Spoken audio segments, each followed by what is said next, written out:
चिराग पासवान की flop film से बिहार के राजनीति में सुपरहिट एंट्री होती है। चिराग पासवान रामविलास पासवान जी के बेटे हैं और रामविलास पासवान की राजनीतिक विरासत को पूरी तरीके से संभाल चुके हैं। लेकिन 2014 में चिराग पासवान को रामविलास पासवान ने जमुई से चुनाव लड़ाते हैं लोकसभा का।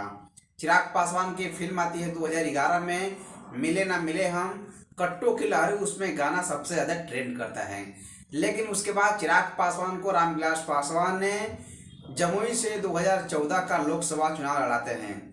बड़े अंतर से चिराग पासवान जमुई से चुनाव जीतकर देश की संसद में जाते हैं और चिराग पासवान ने जमुई वासियों के लिए बहुत ही बेहतर काम किए।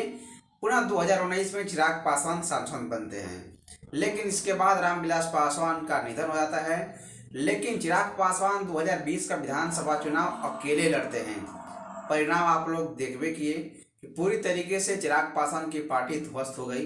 लेकिन चिराग पासवान की पार्टी ध्वस्त होने के बाद परिवार में बहुत बड़ा टूट हो गया। परिवार और पार्टी भी टूट गई। पशुपति पारस ने 5 सांसद लेकर बगावत कर लिए। चिराग पासवान इकलौते सांसद बच गए। रामविलास पासवान के निधन के बाद पार्टी खंडित हो गई, परिवार खंडित हो गया। लेकिन चिराग पासवान को अकेले उस परिस्थिति में पशुपति पारस छोड़ दिए जब चिराग पासवान का कोई नहीं था। चिराग पासवान अकेले बच गए थे।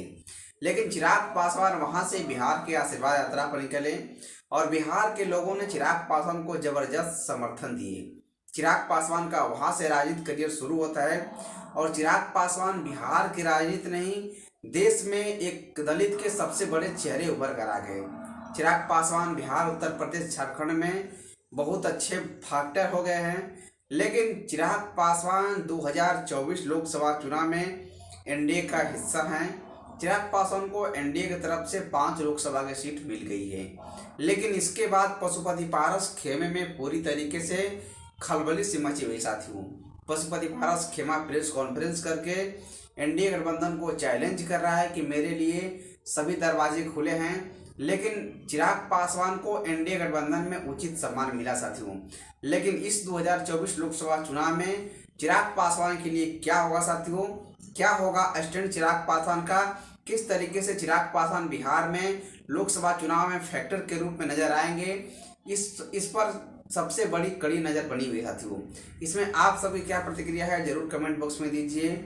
जो भी इसके रिलेटेड और भी वीडियो मैं बनाऊंगा चिराग पासवान के राजनीतिक करियर को लेकर।